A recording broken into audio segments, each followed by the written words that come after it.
Hello दोस्तों, नमस्कार, जय हिंद, जय भारत। मैं आपके अपने चैनल एम एजुकेशन सफर पर आशा करता हूं सभी लोग ठीक होंगे। दोस्तों, मेरा आज का जो टॉपिक है प्राचीन भारत के इतिहास में वैदिक काल है, वैदिक सभ्यता है। इसका मैं फर्स्ट पार्ट बना चुका हूं, उससे आप अवश्य जाकर के देख लें। ये इसका सेकंड पार्ट है। इस पार्ट में मैं आपको जो वैदिक काल का साहित्य है उसके बारे में बताऊंगा। साहित्य में चाहे आपका वेद हो, ब्राह्मण हो, उपनिषद हो या वेदांत हो, आरण्यक हो, इन सब के बारे में मैं आपको आज बहुत डिटेल से बताऊंगा।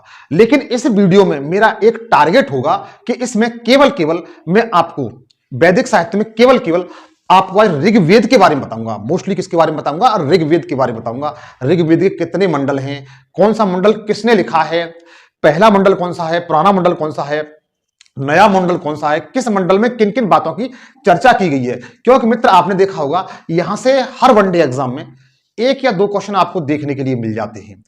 एक या दो क्वेश्चन आपको यहां से देखने के लिए मिल जाते हैं। चाहे आप कोई भी एग्जाम दे रहे हो, यूपीएससी दे रहे हो, पीसीएस दे रहे हो, किसी राज्य का वीडियो का एग्जाम दे रहे हो या कोई वनडे एग्जाम दे रहे हो, यहां से आपको एक या दो क्वेश्चन देखने के लिए मिल जाता है। यदि मित्र मैं आपसे कहता हूं, मैं जो पढ़ाऊं उसको आप अपनी कॉपी पर नोट करते जाएं, अपना एक बेहतरीन नोट्स बनाते जाएं जो एग्जाम टाइम में आपको बहुत ही लाभदायक सिद्ध होगा। इसके साथ मेरा एक दावा भी है आपसे, और मुझे विश्वास भी है कि मेरे पढ़ाए हुए इस वीडियो से, जो वैदिक काल की वीडियो है, यहां से अगर कोई क्वेश्चन आता है किसी भी एग्जाम में, पीजीटी का एग्जाम यहां तक, तो यहां से आप बहुत आराम से कर ले जाएंगे। बशर्ते यह है कि आप मेरी वीडियो को बगैर स्किप किए हुए कंप्लीट वीडियो देखिए, सारी वीडियो देखिए और अपना बेहतरीन नोट्स बनाइए। तो आइए हम आज मिलकर के इसका अध्ययन करते हैं। तो दोस्तों, मैं आपको वैदिक सभ्यता पढ़ाऊंगा। वैदिक सभ्यता में सबसे पहले मैं आपको साहित्य बताऊंगा। क्या बताऊंगा? वैदिक साहित्य। तो पहले हम शुरुआत उसकी कल वाली वीडियो में जो बताया था उससे लेकर करते हैं। उसका हमने कहां छोड़ा था? वैदिक काल। वैदिक काल, अगर वैदिक काल खंड के अनुसार देखा जाए तो मैंने आपको मित्र बताया था कि वैदिक काल को दो कालखंड के अनुसार दो भागों में बांटा गया था। एक को जो कहा गया था,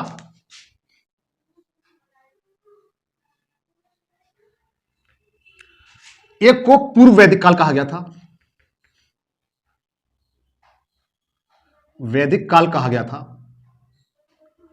दूसरे को उत्तर वैदिक काल कहा गया था, उत्तर वैदिक काल कहा गया था।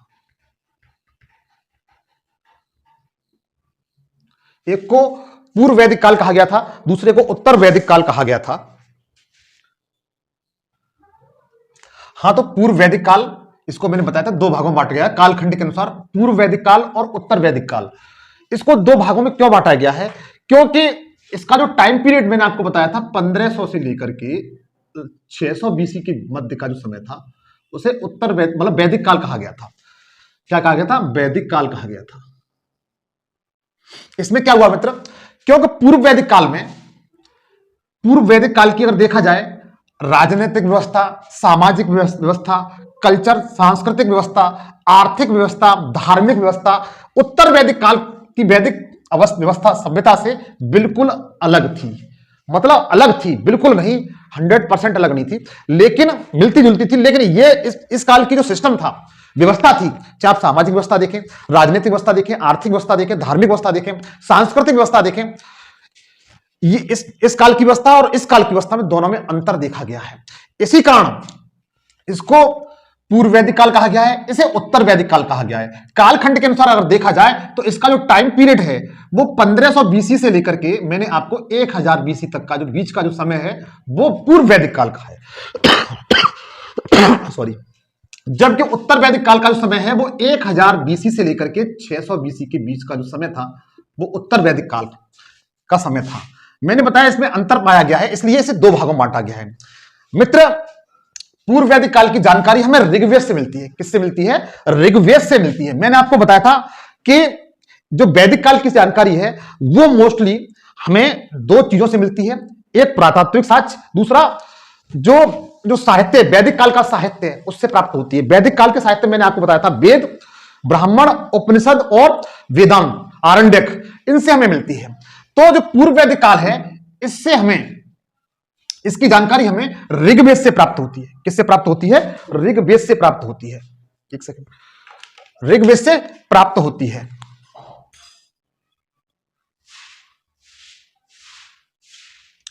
इसलिए पूर्व वैदिक काल को ऋग्वैदिक काल भी कहा जाता है।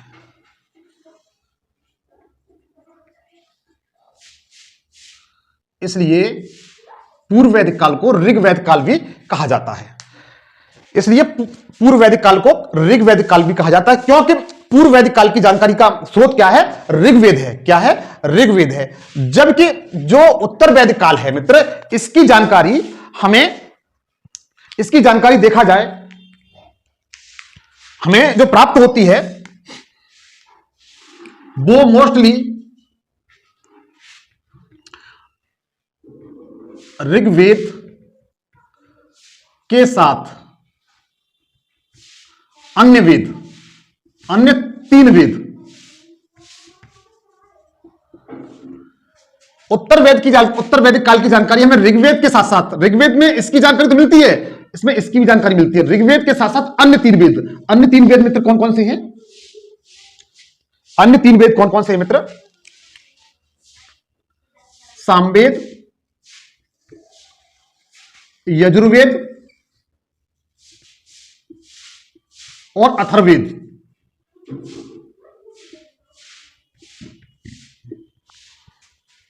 इनसे उत्तर वैदिक काल की जानकारी मिलती है। और किससे मिलती है? ब्राह्मणों से मिलती है।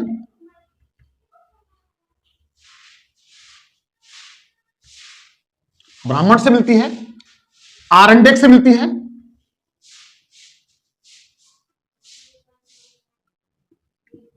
इसके बाद उपनिषदों से मिलती है। किससे मिलती है? उपनिषदों से मिलती है। फिर समझिए, उत्तर वैदिक काल की जानकारी हमें ऋग्वेद के साथ साथ सामवेद, यजुर्वेद, अथर्ववेद इनसे मिलती है। इनके जो ब्राह्मण है इनसे मिलती है। इनके जो आरण्यक हैं उनसे मिलती है। इनके जो उपनिषद हैं उनसे मिलती है। उपनिषद सबसे अंत में लिखे गए, इसलिए इन्हें वेदांत भी कहा जाता है। क्या कहा जाता है मित्र? वेदांत भी कहा जाता है। आप लोग याद रखेंगे, ये सबसे अंत में लिखी गई, अंत में लिखने के कारण इनको वेदांत भी कहा जाता है। अगर पूछा जाता है वेदांत किसे कहते हैं, तो आप बता सकते हैं कि उपनिषदों को क्या कहा जाता है? वेदांत कहा जाता है, क्योंकि सबसे अंत में लिखी गई थी। आपको बताऊंगा मित्र, वैदिक सभ्यता के लोगों को लिपि का ज्ञान नहीं था। यह बताया जाता है प्रभु ने जो वेदों का ज्ञान, ब्राह्मणों का ज्ञान, आरण्यक का ज्ञान, उपनिषदों का ज्ञान ऋषियों को दिया। ऋषियों को देने के कारण ऋषियों ने इस ज्ञान को अपने शिष्यों को दिया। शिष्यों ने इसे पीढ़ी दर पीढ़ी इसको आगे बढ़ाया गया। और इनकी जो रचना है वैदिक काल में नहीं हुई है, इसके बहुत बाद में हुई है। इसीलिए वैदिक काल के साहित्य को श्रुत साहित्य भी कहा जाता है। क्या कहा जाता है? श्रुत साहित्य भी कहा जाता है जी। ये मैं कल की वीडियो में आपको सब कुछ बता चुका हूं, इसको आप जाकर के अवश्य देख लें। इसके बाद देखिए मित्र, अब देखिए आपको एक पॉइंट और यहां पर बताऊंगा मैंने पहले बता चुका हूं कि मैं आपको वैदिक साहित्य पढ़ाने जा रहा हूं। वैदिक साहित्य में मित्र ऋग्वेद, कौन सा? ऋग्वेद, ये वाला, और ये सब को मिलाकर के ऋग्वेद को मिला लिया जाए, अन्य वेदों को मिला लिया जाए, ब्राह्मणों को मिला लिया जाए, आरण्यक को मिला लिया जाए और उपनिषदों को मिला लिया जाए, इनको संयुक्त रूप से वैदिक साहित्य कहते हैं। क्या कहते हैं मित्र? वैदिक साहित्य कहते हैं।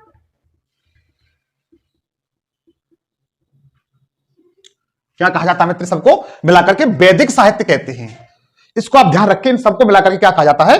वैदिक साहित्य कहते हैं।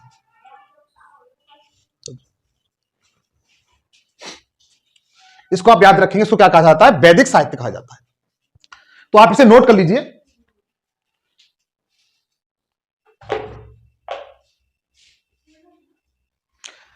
मैं वैदिक साहित्य में मित्र, आप नोट कर लिया होगा, ऐसी मेरी आशा है आपसे। वैदिक साहित्य मित्र मैं आज आपको जो बताने जा रहा हूं वो ऋग्वेद के बारे में बताऊंगा। किसके बारे में बताऊंगा? ऋग्वेद के बारे में बताऊंगा।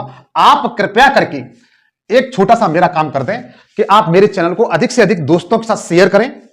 सेशन मेरा अच्छा लगे तो दोस्तों के साथ शेयर करें, सब्सक्राइब करें। सब्सक्राइब करते समय वेल ऑल पे सेलेक्ट कर लें, ऑल पे सेलेक्ट करके बेल आइकन को क्लिक कर लें ताकि जो भी वीडियो बनाऊंगे वो उसका नोटिफिकेशन आप तक पहुंच सके। और अधिक से अधिक कमेंट्स करें। ऐसी मेरी आशा है कि आप मुझे अपना भाई, दोस्त, गुरु जो भी मानते हैं, ये मेरा कार्य आप जबरदस्त करेंगे। तो देखिए, आज मैं आपको बताने वाला हूं वैदिक साहित्य में, क्या वैदिक साहित्य में ऋग्वेद, वैदिक साहित्य,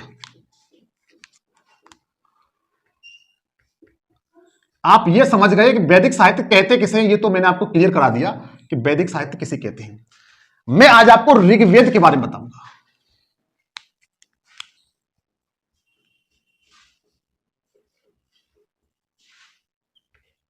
ऋग्वेद के बारे में बताऊंगा आपको। देखिए, इसके बारे में कुछ पॉइंट हैं, उन्हें आप नोट कर लें। सबसे पहले, ऋग्वेद सबसे पुराना वेद है, सबसे पुराना वेद है, वेद है। अगर क्वेश्चन पूछा जाता है सबसे पुराना वेद कौन सा है, तो आप बता सकते हैं ऋग्वेद सबसे पुराना वेद है। इसमें देवताओं की स्तुति की गई है। इसमें किसका वर्णन है? देवताओं की स्तुति। स्तुति मतलब प्रार्थना।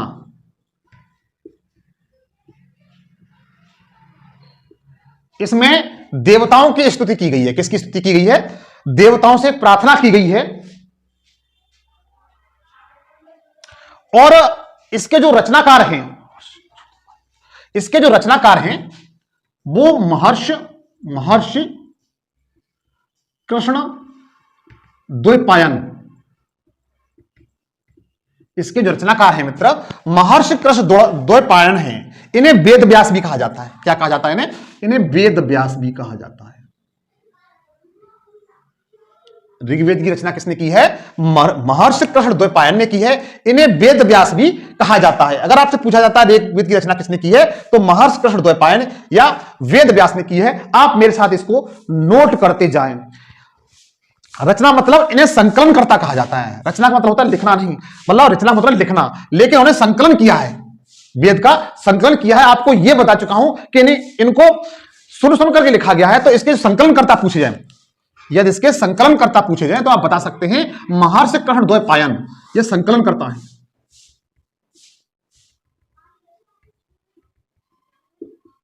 कौन है ये? संकलन करता है। आप इसे नोट कर लें।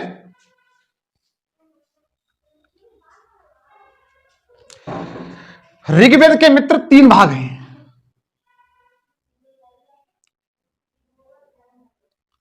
ऋग्वेद के 3 भाग हैं। एक भाग शाकल्य है, शाकल बोलते हैं। अगर देखो मित्र, क्वेश्चन कैसे पूछा जाता है कि शाकल निम्न में से किस वेद का भाग है। आपसे क्वेश्चन पूछा जाता है कि शाकल निम्न में से किसका भाग है, तो आप बता सकते हैं कि ऋग्वेद का भाग है। यह पूछा गया क्वेश्चन है मित्र, इसलिए मैंने आपको थोड़ा रुक करके बताया है कि शाकल निम्न में से किसका भाग है। इस तरह से क्वेश्चन था और एक अच्छी कंपटीशन में क्वेश्चन था। यह टीजीटी में एक बार क्वेश्चन पूछा गया था, तो कोई बड़ी बात नहीं है। टीजीटी जैसे विषय में यह क्वेश्चन पूछा गया था, शाकल निम्न में से किसका भाग है, तो आप बता सकते हैं कि यह ऋग्वेद का भाग है। इसमें 1017 सूक्त हैं। कितने? 1017 सूक्त हैं। इसमें का सूक्त पूछे जाए, 1017 सूक्त हैं। और उसके बाद वालखिल्य है। दूसरा भाग क्या है? वालखिल्य। वालखिल्य, इसमें 11 सूक्त हैं। कितने सूक्त हैं मित्र? 11 सूक्त हैं। और उसके बाद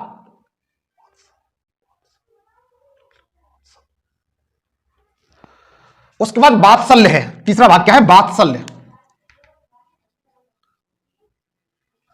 तीसरा भाग क्या है? वात्सल्य। देखिए, इसके 3 भाग है मित्र, शाकल, वालखिल्य और वात्सल्य। वालखिल्य में 57 सूक्ति है। कितने हैं? 57 सूक्त हैं। इसमें 57 सूक्त हैं, लेकिन ये नष्ट हो चुके हैं। इनका प्रमाण अब नहीं मिलता। इसलिए अगर पूछा जाता है कि ऋग्वेद में कुल कितने सूक्त हैं, तो आप बता सकते हैं 1028। कितने सूक्त हैं?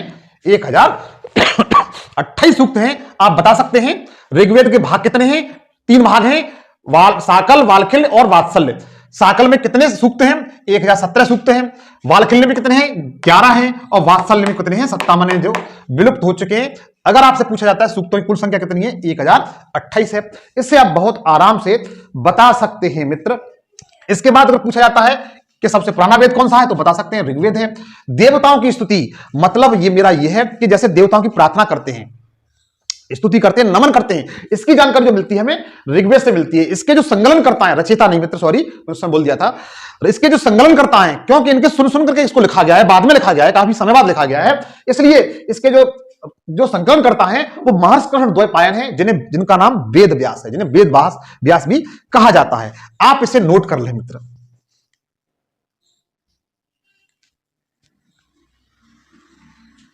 अब देखिए, आशा करता हूं आपने नोट कर लिया होगा ये, आशा करता हूं आपने नोट कर लिया होगा ये। अब देखिए, वही फिर ऋग्वेद। अब ऋग्वेद के बारे में बताऊंगा आपको।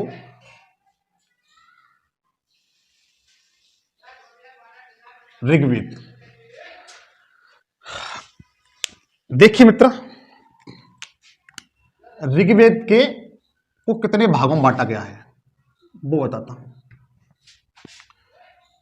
ऋग्वेद के मंडल, सबसे पहले क्या है? मंडल है। ऋग्वेद में कितने मंडल हैं यह पूछा जाता है। उसके बाद अष्टक, सूक्त, और उसके बाद मंत्र। इसमें क्या क्या चीजें हैं वो सब बता रहा हूं मैं आपको। इसमें मंत्र कितने हैं? अगर पूछा जाए ऋग्वेद के मंडल कितने हैं, तो आप बता सकते हैं ऋग्वेद में 10 मंडल हैं। कितने मंडल हैं? 10 मंडल हैं। अगर आपसे पूछा जाता है कि ऋग्वेद में कितने मंडल हैं, तो आप बता सकते हैं कि 10 मंडल हैं। 8 अष्टक हैं, 8 अष्टक हैं। सॉरी एक मिनट, डिफरेंस कलर से लिख देता हूं मैं। 10 मंडल हैं, 8 अष्टक हैं और 1028 सूक्त हैं। और इसमें पूछिए मंत्रों की संख्या कितनी है, तो आप बता सकते हैं 10,580। 10,580 हैं। अगर ऋग्वेद में मंडल पूछे जाए तो आप बता सकते हैं मित्र 10 मंडल हैं। अष्टक कितने? 8 हैं। सूक्ति बहुत पूछी जाती है मित्र, मंडल और सूक्ति बहुत पूछी जाती है। सूक्ति आप बता सकते हैं 1028 सूक्ति हैं। और मंत्रों की संख्या 10,580। 10,580 इसमें क्या है? मंत्र हैं। इसकी एक विशेषता मित्र यह है कि जो मंत्र हैं इसमें सबसे पहले यहां देखेंगे सूक्ति में, एक सूक्त में 3 से 300 तक मंत्र हैं। क्या है? मंत्र हैं। एक सूक्ति में, जैसे 1028 सूक्त हैं, इसमें एक सूक्त में 3 से लेकर के 300 तक मंत्र हैं। ये आपको पॉइंट क्लियर हुआ। टोटल कितनी है? 1028 है। 1028 में अगर एक की बात की जाए, मतलब प्रत्येक की एक की बात की जाए, तो एक सूक्ति में 3 से लेकर के 300 तक मंत्र हैं। इसीलिए मंत्रों की संख्या सबसे अधिक है। अच्छा, एक बात और बताऊंगा आपको। प्रत्येक मंत्र को शुरू करने से पहले अग्नि देवता की स्तुति की जाती थी।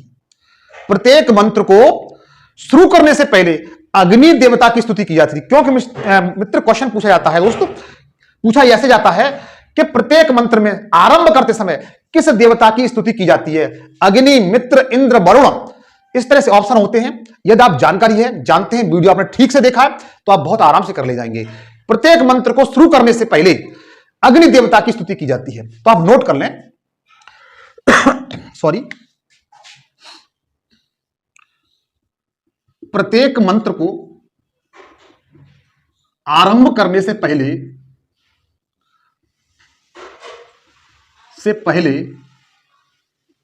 अग्नि देवता की, किसकी मित्र? अग्नि देवता की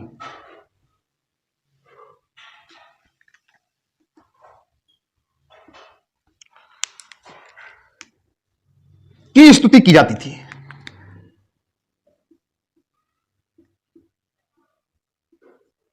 स्तुति मतलब प्रार्थना। की जाती थी। आप इसे नोट कर लें मित्र, अच्छा पॉइंट है, एग्जाम में आने लायक क्वेश्चन है, ये पूछा जाता है। अब मैं आपको बताऊंगा ऋग्वेद में मंडल कितने हैं, 10 मंडल के बारे में, तो आप नोट कर लें। देखें, सबसे पहले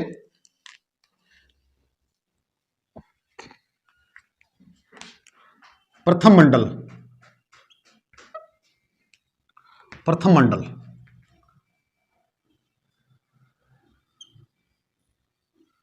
मंडल, उसके बाद द्वितीय मंडल, आप भी इसी तरीके नोट कर लें, द्वितीय मंडल, तृतीय मंडल, तृतीय मंडल, चतुर्थ मंडल, चतुर्थ मंडल,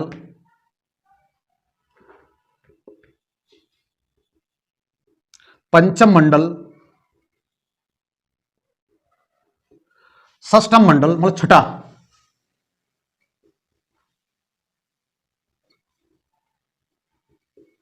सप्तम मंडल,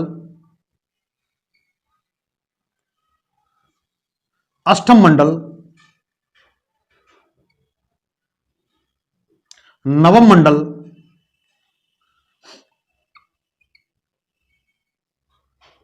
और दसम मंडल।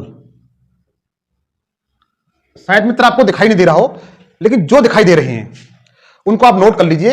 इनकी मंडलों की संख्या कितनी है, 10 है। मैंने क्रम बाई क्रम लिखी है, प्रथम मंडल, द्वितीय मंडल, तृतीय मंडल, चतुर्थ मंडल, पंचम मंडल, षष्ठम मंडल, सप्तम मंडल, अष्टम मंडल, नवम मंडल और दसम मंडल।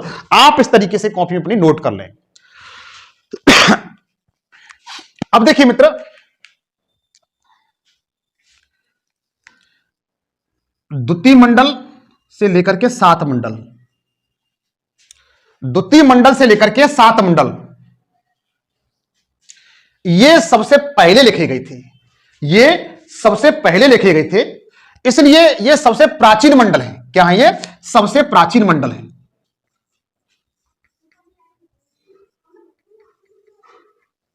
मंडल है ये मित्र, क्लियर हुआ आपको। द्वितीय मंडल से लेकर के 7वें मंडल तक, दूसरा, तीसरा, चौथा, पंचम, षष्ठम, सप्तम, ये मंडल सबसे पहले लिखे गए थे, इसी कारण ये सबसे प्राचीन मंडल है। और सबसे अंत में 10वां मंडल लिखा गया था, सबसे अंत में 10वां मंडल लिखा गया था, इसलिए यह सबसे नवीनतम मंडल है। अगर क्वेश्चन पूछा जाता है कि सबसे प्राचीनतम मंडल कौन सा है, तो आप प्राचीनतम मंडल कौन से हैं, तो आप बता सकते हैं द्वितीय से लेकर के सप्तम तक आपके सबसे प्राचीन मंडल है। अगर आपसे पूछा जाता है सबसे नवीन मंडल कौन सा है, तो आप बता सकते हैं सबसे नवीन मंडल कौन सा है, दसम सबसे नवीन मंडल, 10वां मंडल सबसे नवीन है। देखिए मित्र, जो सबसे प्राचीन मंडल है, इनको किसी न किसी वंश ने लिखा हुआ है, किसी न किसी गोत्र के व्यक्तियों ने लिखा, ऋषियों ने लिखा हुआ था, इसलिए इन मंडलों को ऋषि मंडल भी कहा जाता है। क्या मंडल कहा जाता है, ऋषि मंडल। द्वितीय से लेकर के 7वें मंडल को किसी न किसी ऋषियों द्वारा लिखा गया था, इसीलिए इनको ऋषि मंडल भी कहा जाता है। किसी न किसी गोत्र के ऋषियों द्वारा लिखा गया था, इसलिए इन्हें गोत्र मंडल भी कहा जाता है। क्या कहा जाता है, गोत्र मंडल। और किसी न किसी वंश के द्वारा लिखा गया, इसलिए इन्हें वंश मंडल भी कहा जाता है। ये पॉइंट मित्र आपको क्लियर हो गए। सॉरी, देखिए, दूसरे से लेकर के 7वें मंडल तक सबसे प्राचीनतम मंडल है। इनको किसी न किसी ऋषियों द्वारा लिखा गया था, इसलिए इन मंडलों को, सबसे प्राचीनतम मंडल हैं, उन्हें ऋषि मंडल भी कहा जाता है। किसी न किसी गोत्र के ऋषि होंगे, इसलिए इन्हें गोत्र मंडल भी कहा जाता है। किसी न किसी वंश के होंगे, इसलिए इन्हें वंश मंडल भी कहा जाता है। इन्हें आप नोट कर लें। उसके बाद देखें मित्र, इसके बाद देखेंगे मित्र, जो पहला मंडल है, ये वाला, इसके जो संकलन करता है, इसके जो संकलन लिखने वाले हैं, उनका नाम ये पूछे जाते हैं ग्रथ सनद, सनद भार्गव। अब देखिए, जो पहला मंडल किसने लिखा है, वह ग्रथ सनद भार्गव ने लिखा है। यह पूछा जाता है कि पहला मंडल के जो रचयिता या संकलनकर्ता कौन है, तो आप बता सकते हैं कि इनके रचयिता कौन है, ग्रंथ सनद है, ग्रंथ सनद भार्गव हैं। आपको याद रखना चाहिए प्रथम मंडल के जो संकलनकर्ता हैं, रचयिता हैं, वो कौन है, ग्रंथ सनद भार्गव हैं। इसके दसों के आपको इस तरह लिखने पड़ेंगे, ये पूछे जाते हैं मित्र।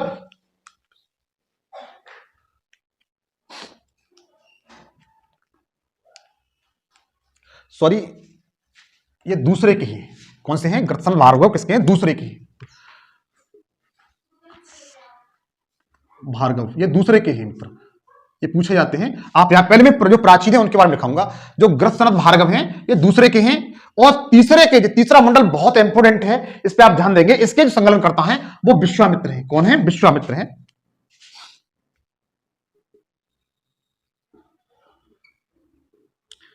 जो तीसरा मंडल है एग्जाम में पूछा जाता है, इसके रचयिता कौन है, तो आप बता सकते हैं इसके रचयिता कौन है, विश्वामित्र हैं। आपने सुना होगा कि विश्व प्रसिद्ध गायत्री मंत्र,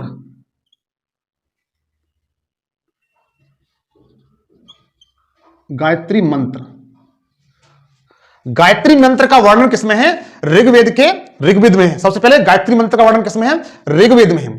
गायत्री मंत्र का वर्णन किसमें मित्र, ऋग्वेद में है। ऋग्वेद के कौन से मंडल में है, तो आप बता सकते हैं तीसरे मंडल में। किसमें है, तीसरे मंडल में है। ऋग्वेद को लिखा किसने है, तो आप बता सकते हैं विश्वामित्र ने लिखा है। किसने लिखा है, विश्वामित्र लिखा है। अर्थात ये जो गायत्री मंत्र है, यह मंत्र सूर्य है। सूर्य को उस समय सविता कहा जाता था। क्या कहा जाता था, सविता। सविता मतलब सूर्य, सविता देवता को समर्पित है, सूर्य को समर्पित है। जो गायत्री मंत्र है वो सविता को समर्पित है। सविता की स्तुति में, सविता की प्रार्थना में, सविता में मतलब सूर्य को कहा जाता था उस समय, उसको समर्पित है। ये यहां से मित्र क्वेश्चन बनता है, आप लोग याद रखेंगे। तीसरे मंडल में है, विश्वामित्र इसके रचयिता है और ऋग्वेद में इसका वर्णन है। ये पूछा जाता है मित्र, आप इसे नोट कर लीजिए। चतुर्थ क्या है मित्र, वामदेव, इसके हैं वामदेव। चतुर्थ कौन है, वामदेव। पंचम के अत्रेय, ये पूछे जाते हैं। इनके जो रचयिता हैं मित्र पूछे जाते हैं। और इसके हैं भारद्वाज,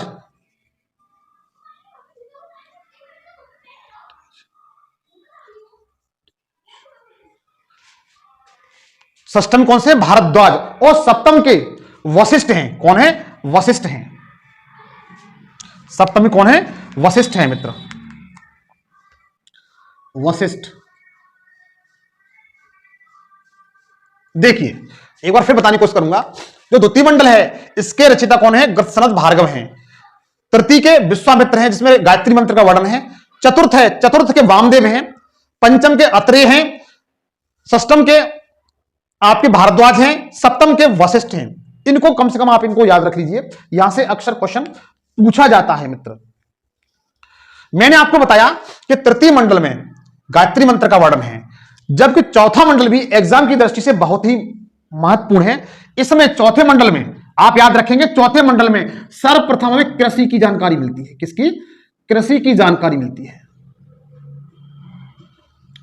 यद्यपि हम देखेंगे जो ऋग्वेद था, ऋग्वेद काल था, ऋग्वेद जो काल था उस समय उनका मुख्य व्यवसाय पशु था, पशुपालन था। ऋग्वेदिक काल में हम देखते हैं उनका मुख्य व्यवसाय क्या था, पशुपालन था। जबकि ऋग्वेद के चौथे मंडल में, ऋग्वेद के चौथे मंडल में जो वामदेव द्वारा रचित है, इसमें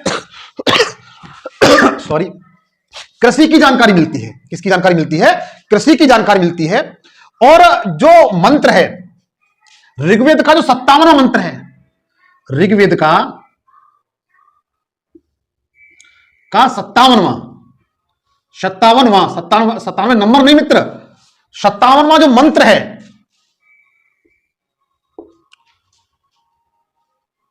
वो कृषि को समर्पित है। वो कृषि को समर्पित है। किसको समर्पित है मित्र, कृषि को समर्पित है। ऋग्वेद का 57वां मंत्र है। 57वां मानी 57वां जो मंत्र है, एक मंत्र उसका नंबर 57वां है, वो कृषि को समर्पित है। एक बार फिर ध्यान दीजिए, मैं आपको बताने का फिर प्रयास करूंगा। जो चौथा मंडल है जिसके रचयिता वामदेव हैं, इसमें कृषि की जानकारी मिलती है। क्वेश्चन पूछा जाएगा कृषि की जानकारी आपको मतलब कौन से मंडल से मिलती है, तो बता सकते हैं चतुर्थ मंडल से। ऋग्वेद का जो 57वां मंत्र है उसमें वो मंत्र कृषि को समर्पित है। किसको समर्पित है? कृषि को समर्पित है। और पृथ्व्यन्य को, किसको? पृथ्व्यन्य को। अभी मैं चौथा ही बता रहा हूं मित्र। पृथ्व्यन्य को, पृथ्व्यन्य, आप इसे याद रखेंगे इस नाम को। पृथ्व्यन्य को भारत का प्रथम कृषि इंजीनियर कहा जाता है। इंजीनियर कहा जाता है, इंजीनियर कहा जाता है, कहा जाता है। यह पॉइंट आपको एकदम क्लियर हो गया होगा मित्र। जो ऋग्वेद का चौथा मंडल है, वामदेव द्वारा रचित है, कृषि की जानकारी मिलती है। 57वां सूत्र जो मंत्र है वो कृषि को समर्पित है। और जो पृथ्व्यन्य थे उनको भारत का प्रथम कृषि इंजीनियर कहा जाता है। क्या कहा जाता है? पृथ्व्यन्य को भारत का प्रथम इंजीनियर कहा जाता है। मित्र इसको नोट कर लें, इसको आप नोट कर लें।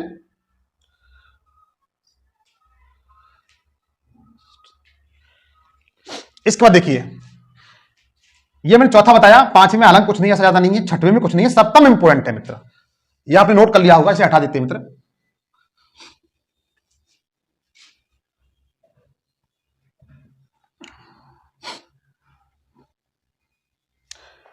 पांचवें में कुछ नहीं है, अत्रेय द्वारा लिखा है। षष्टम छठवा वाला भारद्वाज द्वारा लिखा हुआ है। सातवां इंपोर्टेंट है एग्जाम की दृष्टि से। सातवां मित्र बहुत इंपोर्टेंट है। अब मैं आपको सातवां बता रहा हूं जो वशिष्ठ द्वारा रचित है। कौन सा बता रहा हूं? सातवां वाला। आप लोग इस पर ध्यान देंगे। सातवां मैंने एरो लगा दिया, ये वाला आपको दिखाई दे रहा होगा। सातवां दिखाई दे रहा होगा। देखिए इसमें सबसे महत्वपूर्ण बात यह है कि जो दशराज्य युद्ध था, कौन सा? दशराज्य युद्ध, मतलब 10 राजाओं का मध्य युद्ध हुआ था। 10 राजाओं के मध्य युद्ध हुआ, इसलिए इसे 10 राज युद्ध कहते हैं। क्या कहते हैं? 10 राज युद्ध कहते हैं।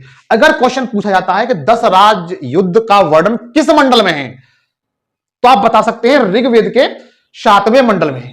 अगर क्वेश्चन पूछा जाता है कि 10 राज युद्ध का वर्णन किस मंडल में है, तो आप बता सकते हैं कि 7वें मंडल में है। कौन से मंडल में है? आप याद रखिए, मैं आपको 7वां मंडल बता रहा हूं।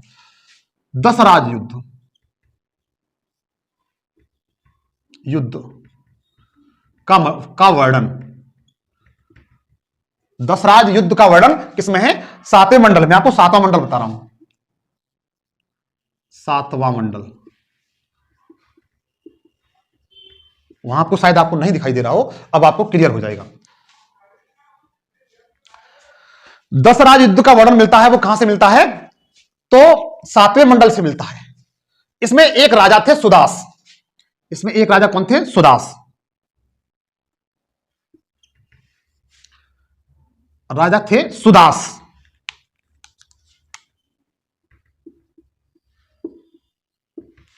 सुदास थे और ये भरत जन कबीले की थी। किसके थे? भरत जन कबीला। ये भरत जन कबीले की थी। किसके थे? भरत जन कबीले की थी।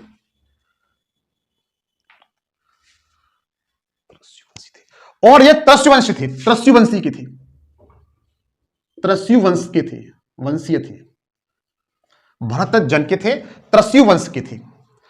मित्र जो भरत जन था, इन्हीं के नाम पर, इसी जन के नाम पर हमारे देश का नाम भारत पड़ा है। इसी के नाम पर हमारे देश का नाम भारत पड़ा है। अब देखिए मैं आगे बताऊंगा यादव। ये आर्य थे। कौन थे? आर्य थे। कौन थे? आर्य थे। सुदास कौन थे?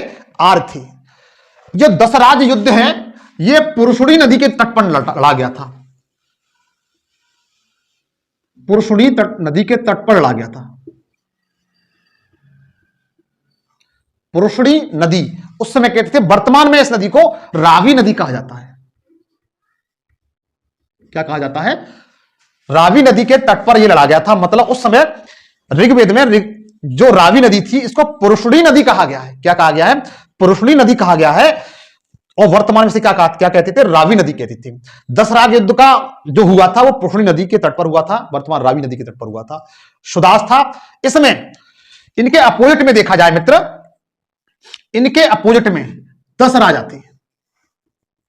10 राजा थे। इन 10 राजा में 5 आर्य थे। क्या थे? 5 आर्य थे और 5 अनार्य थे।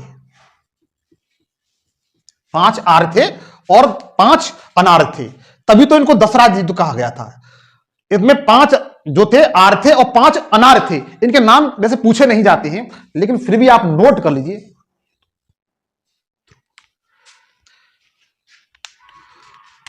अनु, यदु, ध्रुव, अनु, यदु, ध्रुव,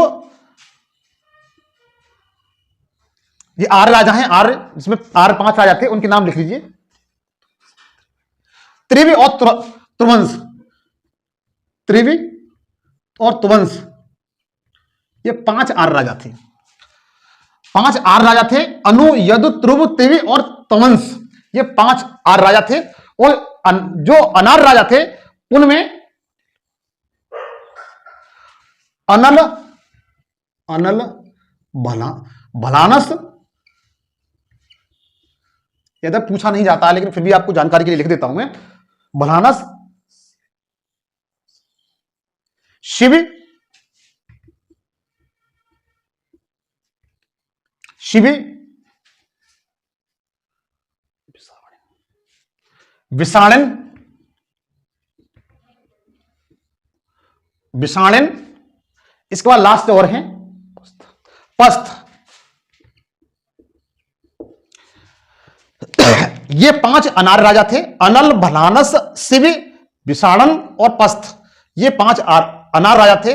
मतलब यह है कि ऋग्वेद के 7वें मंडल में 10 राज युद्ध का वर्णन है, जिसमें एक तरफ सुदास राजा थे जो भरत जन कबीले के थे। इन्हीं के नाम पर हमारे देश का नाम भारत पड़ा। त्रस्यवंशी थे, ये आर्य थे। परशुनी नदी के तट पर लड़ा गया था। इसमें 10 राजा में 5 आर्य थे, 5 अनार्य थे। आर्य कौन कौन से थे, अनार्य कौन कौन से थे, उन्हें आप नोट कर लीजिए। यहां से क्वेश्चन बनता है। मित्र, मैं जो आज बता रहा हूं ये एग्जाम की दृष्टि से बहुत महत्वपूर्ण क्वेश्चन है। आप कोई भी एग्जाम देते हैं, यहां से आपका क्वेश्चन बाहर नहीं जाएगा। अब देखिए, मैं आपको बताता हूं, सप्तम बता दिया, 8वें में हालांकि कोई ज्यादा विशेष तरह नहीं है। आपको 9वां और 10वां मंडल बताऊंगा। कौन सा? 9वां और 10वां मंडल बताऊंगा। आप इसका स्क्रीनशॉट ले लें। आपको 9वां मंडल और 10वां मंडल बताऊंगा। बस लास्ट रह गया है, खत्म होने वाला है। 9वां और 10वां मंडल बताऊंगा। यहां से मित्र हर वनडे एग्जाम में 1 या 2 क्वेश्चन आने की प्रबल संभावना रहती है। अगर इतिहास को आप इतिहास की तरह से पढ़ेंगे, एक कहानी की तरह से पढ़ेंगे, तो आपको सब कुछ याद हो जाएगा। अब आपको 9वां और 10वां मंडल बताऊंगा। 9वां और 10वां मंडल, इसके बारे में बताऊंगा, इन दोनों के बारे में। देखिए, ये जो मंडल है 9वां मंडल, यह सोमदेव, सोम को समर्पित है। आपसे सिर्फ यही पूछा जाता है, मतलब ऐसा कौन सा मंडल है जो सोम को समर्पित है। सोम एक पदार्थ का, एक प्रकार का पेय पदार्थ था जो मौजवंद पर्वत पर प्राप्त होता था। इंद्र देव था, इंद्र जो देवता था इनका, वो इसका प्रयोग बहुत करता था। आधुनिक प्रकार की शराब होती थी, मौजवंद पर्वत से प्राप्त होता था। ये मौजवंद पर्वत आज वर्तमान में अफगानिस्तान में है। कहां पर है? अफगानिस्तान में है। कहां पर मित्र? अफगानिस्तान में है। जो मौजवंद पर्वत है, मूजवंद पर्वत है, आधुनिक अफगानिस्तान में है। यहीं से सोम, सोम एक प्रकार का वृक्ष होता था जिससे रस निकाला जाता था। यह बताया जाता है कि आधुनिक शराब की तरह से था। इसका सेवन इंद्र भी करता था, इसलिए इंद्र को सौम इंद्र भी कहा जाता है। यह आपको यहां से क्वेश्चन बनता है कि ऐसा कौन सा मंडल है जो सोम को समर्पित है, तो आप बता सकते हैं 9वां मंडल है। कौन सा है? 9वां मंडल है। अब देखिए, जो 10वां मंडल है मित्र, यह सबसे अंत में लिखा गया।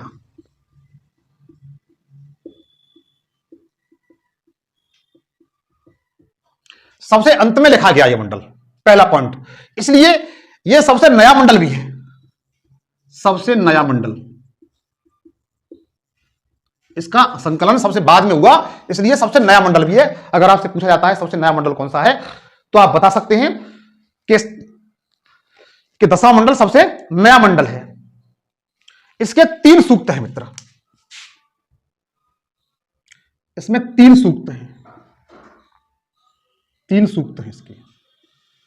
कौन कौन से हैं? एक तो पुरुष सूक्त है, पुरुष सूक्त है, एक नदी सूक्त है और एक विवाह सूक्त है। विवाह कितने प्रकार के होते हैं? अनुलोम विवाह क्या है, प्रतिलोम विवाह क्या है, इसी में इसका वर्णन मिलता है। देखिए मित्र, जो ऋग्वेद का 10वां मंडल है, एग्जाम की दृष्टि से छपने वाला यह मंडल है। यहां से क्वेश्चन आते हैं। यदि आप किसी भी स्टेट का पीसीएस मेंस वगैरह देते हैं तो यहां से आप मेंस बहुत आसानी से लिख सकते हैं। जो पुरुष सूक्त है, 10वां मंडल का जो पुरुष सूक्त है, इसमें सबसे पहले वर्ण व्यवस्था का, किसका? वर्ण व्यवस्था का वर्णन किया गया है। अगर आपसे पूछा जाता है कि वर्ण व्यवस्था का वर्णन कहां मिलता है, तो ऋग्वेद के 10वें मंडल के पुरुष सूक्त में मिलता है। फिर समझिए, अगर क्वेश्चन पूछा जाता है कि वर्ण व्यवस्था का वर्णन निम्न में से कहां मिलता है, तो आप बता सकते हैं ऋग्वेद के 10वें मंडल के पुरुष सूक्त में मिलता है। ये क्वेश्चन छपने वाला है, इसलिए इस पर बार बार जोर दे रहा हूं मैं। वर्ण व्यवस्था का सबसे पहली बार वर्णन कहां पर हुआ है? पुरुष सूक्त में हुआ है। इसमें बताया गया है कि जो गोरे लोग थे उन्हें आर्य कहा गया है। जो गौर वर्ण के थे, किसके? गौर वर्ण के थे, उन्हें आर्य कहा गया है। और जो कृष्ण वर्ण के थे उन्हें अनार्य कहा गया है। जो कृष्ण वर्ण के थे, मतलब कृष्ण वर्ण के थे। इतना आपको क्लियर हो गया? पुरुष सूक्त में बताया गया है जो गौर वर्ण के थे उन्हें आर्य कहा गया है और जो कृष्ण वर्ण के थे उन्हें अनार्य कहा गया है। इसे आप मित्र नोट कर लीजिए। अब देखिए, इसी में बता रहा हूं पुरुष सूक्त में ही। इसमें क्या हुआ है? पुरुष सूक्त में ही एक विराट पुरुष का वर्णन किया गया है। पुरुष सूक्त में एक विराट पुरुष का वर्णन किया गया है। इसमें बताया गया है किस विराट पुरुष के मुख से, किससे? मुख से ब्राह्मण पैदा हुआ है। इस विराट पुरुष के मुख से कौन पैदा हुआ है? ब्राह्मण पैदा हुआ है। भुजाओं से क्षत्रिय पैदा हुआ है।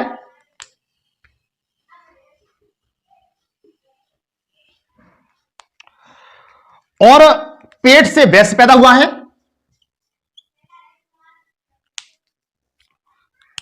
वैश्य पैदा हुआ है और पैरों से शूद्र पैदा हुआ है। और पैरों से शूद्र पैदा हुआ है। इस पुरुष सूक्त में बताया गया है कि एक विराट पुरुष का वर्णन है, जिसमें बताया गया है कि इस विराट पुरुष के मुख से ब्राह्मण पैदा हुआ है, भुजाओं से क्षत्रिय पैदा हुआ है, पेट से वैश्य पैदा हुआ है और पैरों से शूद्र पैदा हुआ है। तो दोस्तों, मैंने आज इसके बारे में बताया। अगर मेरा सेशन अच्छा लगा हो तो अधिक से अधिक दोस्तों के साथ शेयर करें, सब्सक्राइब करें, लाइक करें, कमेंट्स करें। आज के लिए इतना ही। मैं शेष 3 जो उपनिषद, जो वेद हैं, सामवेद, यजुर्वेद और अथर्ववेद, नेक्स्ट वीडियो में बताऊंगा। आज के लिए इतना ही। थैंक यू, धन्यवाद।